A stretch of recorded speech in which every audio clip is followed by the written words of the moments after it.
વલસાડ જિલ્લો જ્યાં આજે પણ વરસ્યો ધોધમાર વરસાદ. શહેરમાં 4 ઇંચ વરસાદ વરસ્યો, જ્યારે વાપીમાં 3.5 ઇંચ વરસાદ, પારડીમાં 3.25 ઇંચ વરસાદ, કપરાડામાં 2.5 ઇંચ અને ઉમરગામ ધરમપુરમાં 2 ઇંચ વરસાદ પડ્યો. ગરનાળામાં પાણી ભરાઈ ગયા. એક કાર પાણીમાં ફસાઈ. મહિલા નોકરીએ જતી હતી, જોકે સ્થાનિકોએ દોરડાની મદદથી કારને પાણીમાંથી બહાર કાઢી. 2-3 દિવસથી વરસતા વરસાદના કારણે નાનકવાડા અને ભાગડાવાડા વિસ્તારમાં જળબંબાકાર. દેવ એવન્યુ અને શાંતિવન અપાર્ટમેન્ટમાં પાણી ભરાતા રહીશો મુશ્કેલીમાં મુકાયા. વલસાડના છીપવાડા ગરનાળામાં પાણી ભરાતા વાહન ચાલકો માટે ગરનાળું બંધ કરવું પડ્યું. વાપી પાસે નેશનલ હાઈવે નંબર 48 પર વરસાદી પાણી ભરાઈ ગયા.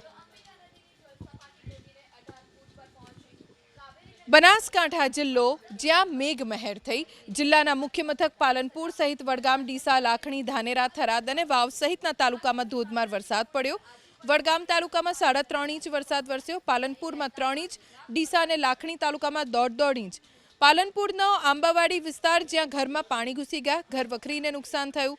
મુખ્ય માર્ગ પર કેડસમાં પાણી ભરાતા વિદ્યાર્થી સહિત સ્થાનિકો મુશ્કેલીમાં મુકાયા.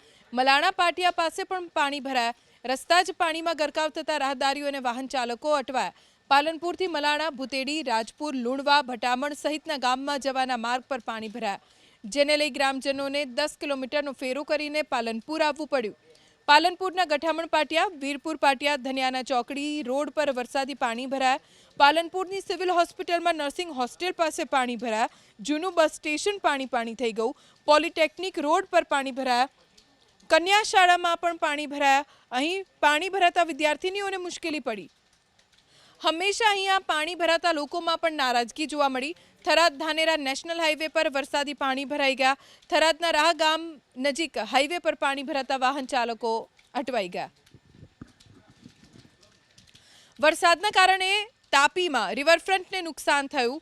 વ્યારા નજીક પસાર થતી મીંઢોળા નદીમાં પૂર આવતા નદીના પાણી રિવરફ્રન્ટ પર ફરી વળ્યા. આજે પાણી ઓસરતા રિવરફ્રન્ટ પર નુકસાનીના દ્રશ્યો જોવા મળ્યા. રિવરફ્રન્ટ ઉપર રેલિંગ સહિત પેવર બ્લોક ઉખડી ગયા છે.